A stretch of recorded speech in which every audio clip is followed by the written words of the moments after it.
I'm going to share a story called The Lighthouse Keeper's Tea. It's all about trying something new. Mr. and Mrs. Grinling lived with their cat Hamish by the sea. Sometimes Mr. Grinling was the lighthouse keeper, but sometimes he just got under Mrs. Grinling's feet. Mr. Grinling sighed, "I'm bored, Mrs. G. Now that Sam helps at the lighthouse, I don't have enough to do." "What you need is to keep busy," said Mrs. Grinling. "What do you enjoy doing?" "Oh, eating," said Mr. Grinling, and he dipped his finger in the icing. "That's it," he said. "The perfect pastime, if I like eating, is I'm sure I'd like to cook." "Perhaps you'll need some help," said Mrs. Grinling.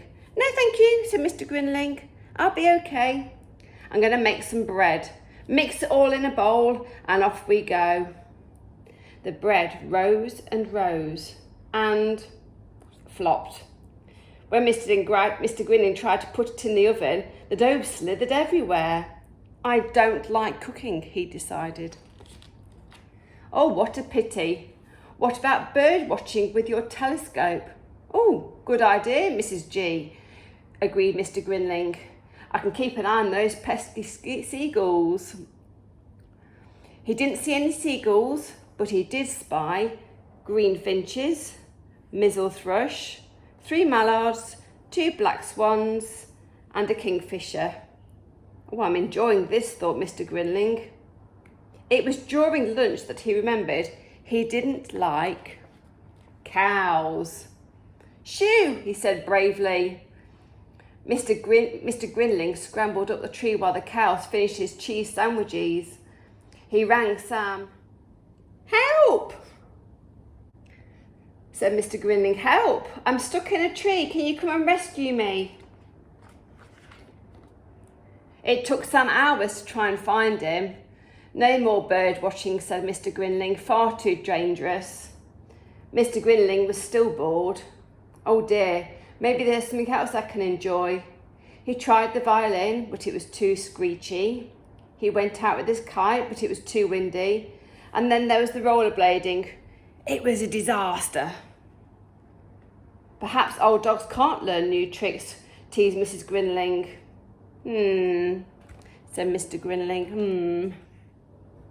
One morning in the bay, Mr. Grinling met Sam carrying a large surfboard. "I didn't know you were a surfer, Sam." "One of the best," boasted Sam, and he rode the big waves while Mr. Grinling watched. "I wish I could do that," said Mr. Grinling. Have a go." "Oh, there might be a bit of a problem," said Mr. Grinling when he was in the sea. But Sam didn't hear him. He stood up on the surfboard and fell off the surfboard. "Swim," shouted Sam. Said Mr. Grinling. "I can't. That's a bit of a problem." "Oh dear.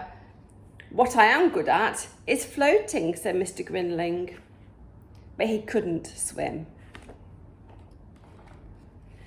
"Don't breathe a word to Mrs. G," said Mr. Grinling. "She thinks old dogs can't learn new tricks.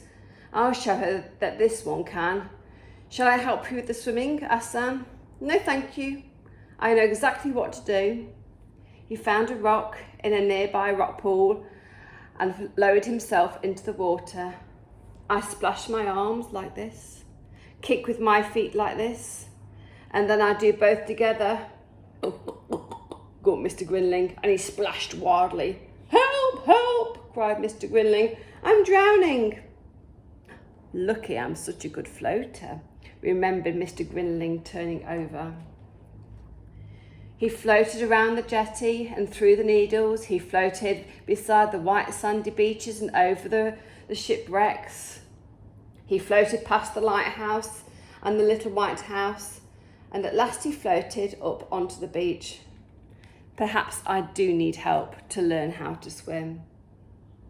"Join today," said the notice at the Green Lagoon pool. "I've come to learn to swim," said Mr. Grinling. "We've got just the class for you," replied the swimming instructor. "First we'll try the kicking." Glug, glug, glug, glugged Mr. Grinling, and he sank to the bottom of the pool. "Now we'll use our arms," called the instructor. Splash, splash, splashed Mr. Grinling, but he still sank. The children watched. "We'll help you, Mr. G," they said, and they did. Soon he could doggy paddle, freestyle, backstroke, and even butterfly. "Congratulations," said the swimming instructor. "I always say you're never too old to learn." "Oh, well done," exclaimed Sam. Now I'll show you how to surf." "No, thank you," said Mr. Grinling. "I'll do it myself."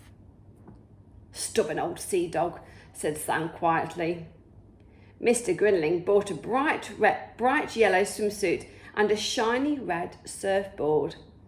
Every day he practiced where he thought no one could see him, and every day he fell into the water hundreds and hundreds of times.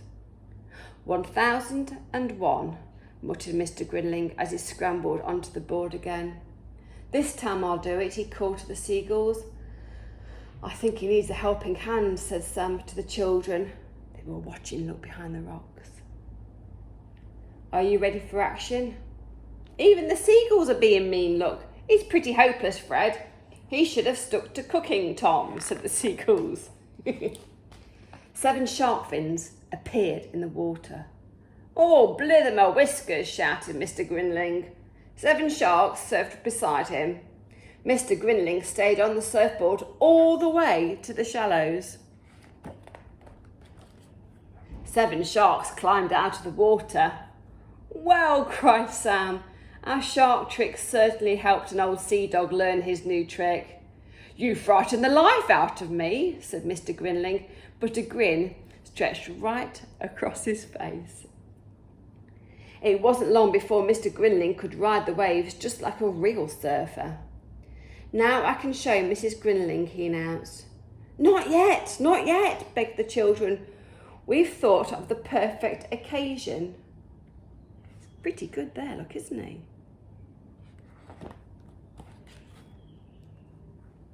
On the day of the Wild Horse Bay Sea Carnival, Mrs. Grinling searched high and low for Mr. Grinling. "I don't understand. He always enters the sandcastle competition and runs in the sack race. Whatever's happened to him? Wherever can he be?" she asked the children, looking all over the beach. "Oh, don't worry," they said, and they arranged a deck chair for her. "So you can get a better view of the surfing," they explained, and they all lined up at the water's edge. As the big wave rose up across the bay, the drums began to roll. Mrs. Grinling watched the little round figure on the surfboard. Can you see? "Such daring!" she exclaimed. "Amazing!" she cheered. "Extraordinary!" she gasped. Who is it? Who's the person on the surfboard? The figure in yellow surfed almost to her feet. He peeled off his wetsuit and bowed. "I'd like you to meet an old sea dog," he said. Mrs. Grinling was speechless. She gave Mr. Grinling a great big hug. "I did it all by myself," he said proudly, "with a little bit of help from Sam and the children." "In that case," said Mrs. Grinling, "I think we should have a splendiferous, big word, splendiferous surfing tea. We'll help if you'd like," said the children. They all got busy in the kitchen. And they had a fantastic picnic at the base of the lighthouse. I hope you like the story.